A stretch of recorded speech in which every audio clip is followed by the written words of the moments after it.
ketika kita masih bisa melakukan aktivitas fisik kita sebaik-baiknya, semampu-mampunya, itu yang disebut sehat kan. Kalau orang gemuk tapi bisa melakukan gerak fisik kayak sumo itu, sehat dia. Ya. Tapi ada orang kurus, ceking gitu, kurus banget ceking sampai nggak bisa ngapa-ngapain, itu kan juga nggak sehat.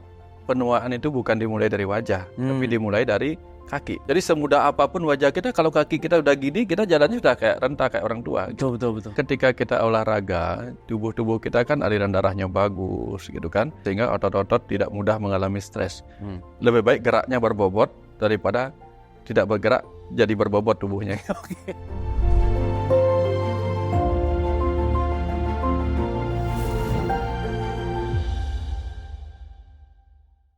Kembali lagi di Dialog Positif Plus, masih bersama Bapak Wayan Mustika. Ya. Pak Wayan, kita masih berbicara tentang kesehatan holistik, Pak Wayan. Ya. Ada satu statement yang mengatakan bahwa we are what we eat. Kita adalah apa yang kita makan. Ya. Dan tentu saja kadang orang lupa bahwa kesehatan spiritual, katakanlah kesehatan holistik yang di dalamnya ada spiritual. Kadang orang lupa juga bahwa spiritual itu adalah software, di mana hardware-nya itu tubuh kita, Pak Wayan. Ya. Orang kadang-kadang belajar spiritual tapi nggak ngurus badan, gitu ya. Artinya lupa memberikan badan olahraga misalnya atau nutrisi yang baik.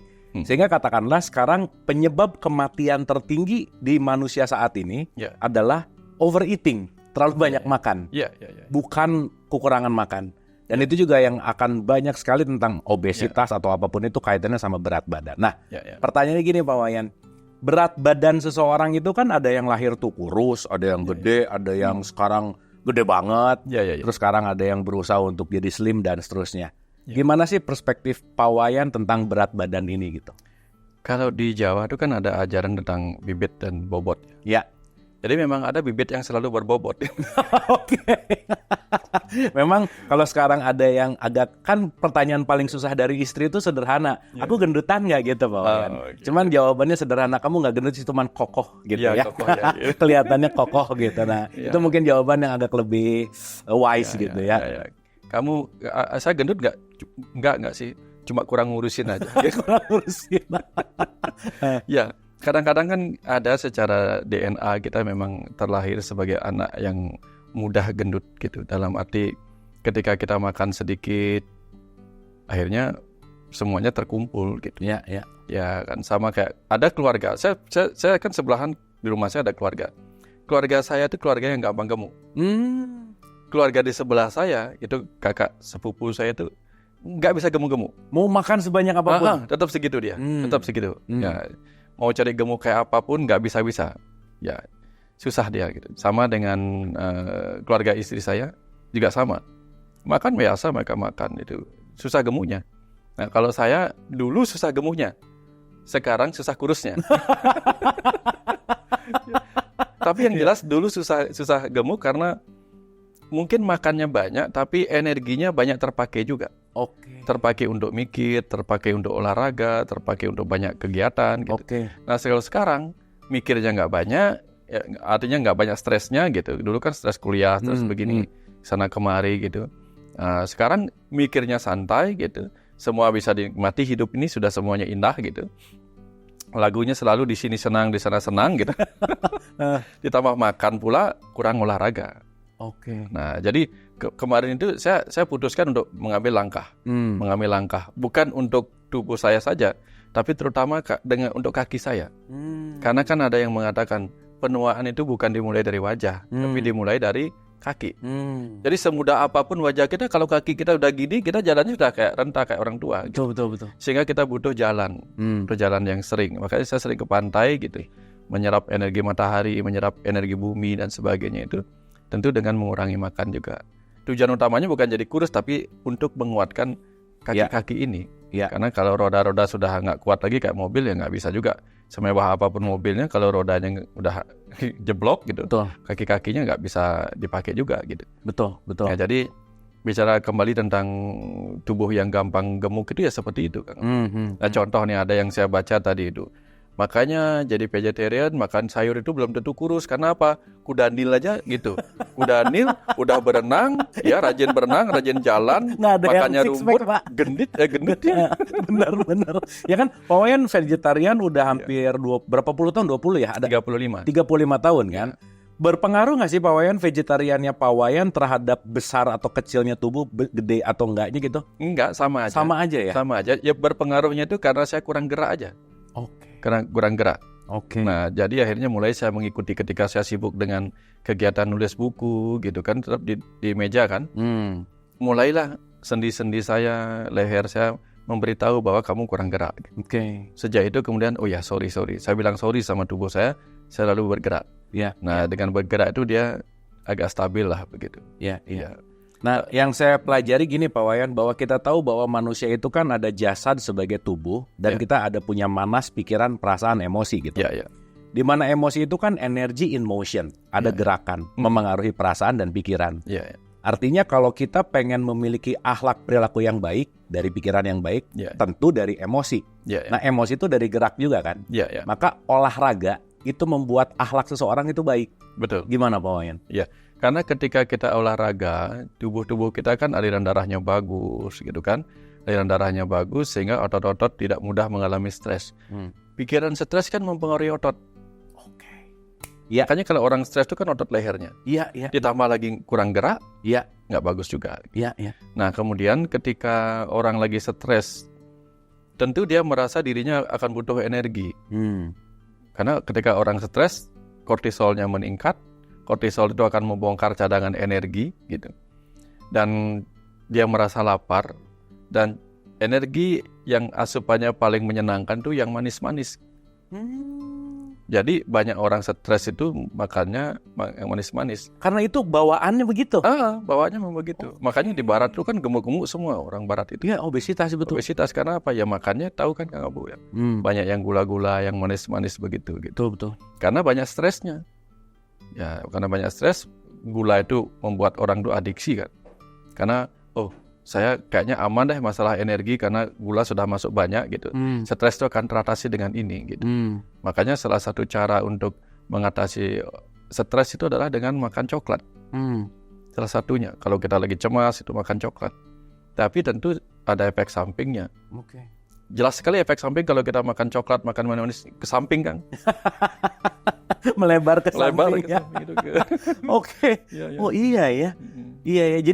Jadi sekarang nggak valid dong ya Pak Wayan. Aku tuh emang nggak bisa kurus karena genetiknya adalah genetik gendut gitu. Ya tergantung geraknya aja atau gerak gitu sih. Ya. Gerak sih gitu. Artinya ketika gerak kita bisa nggak tersimpan kan.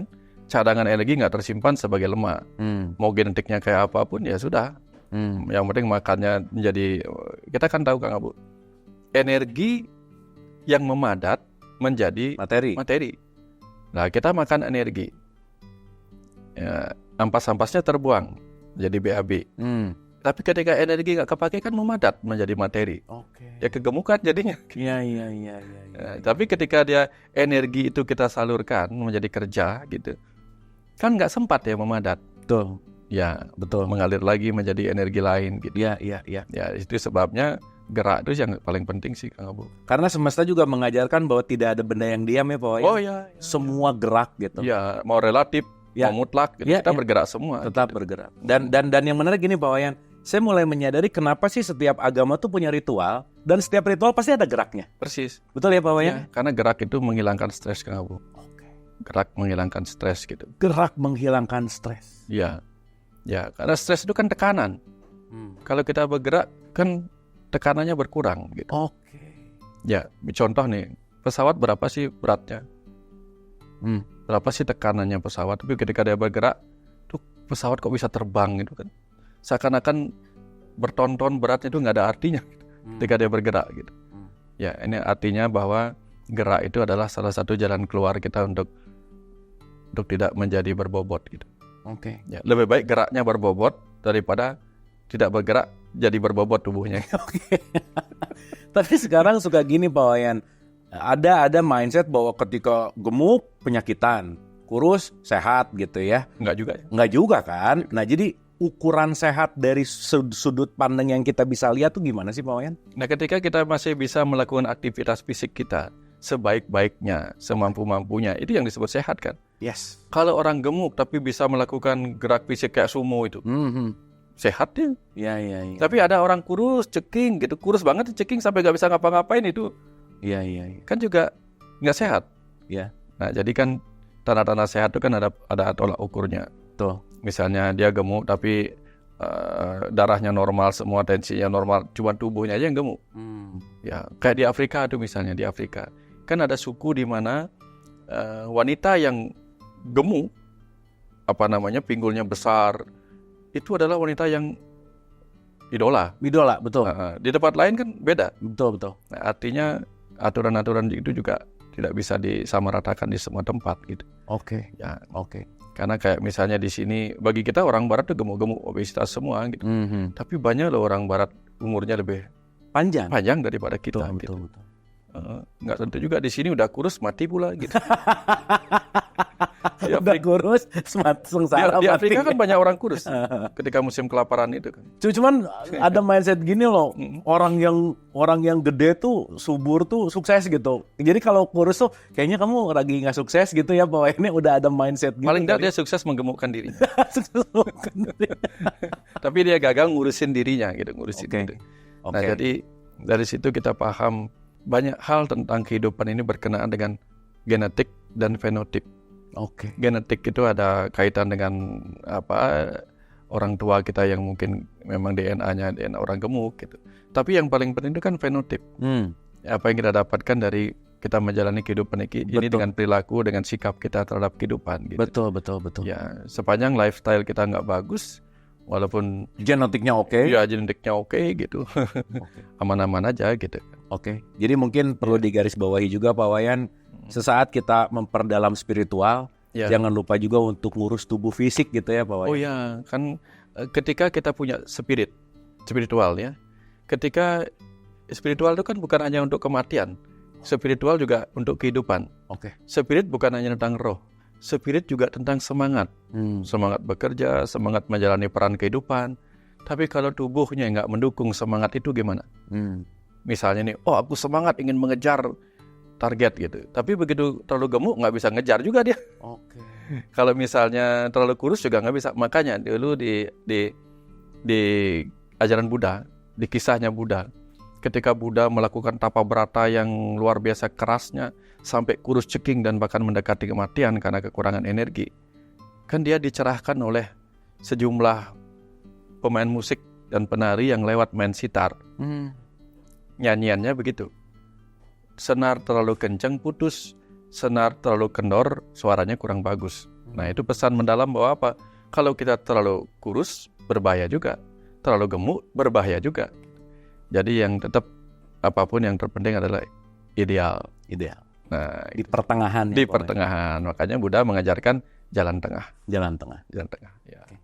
Terima kasih Pak Wayan. Ini sangat memberikan insight untuk tetap menjaga bukan hanya wilayah spiritual kita, tapi secara holistik bagaimana juga kita terus mengingat untuk menjaga tubuh atau jasad atau fisik kita. Ya. Terima kasih. Sama-sama. Ya.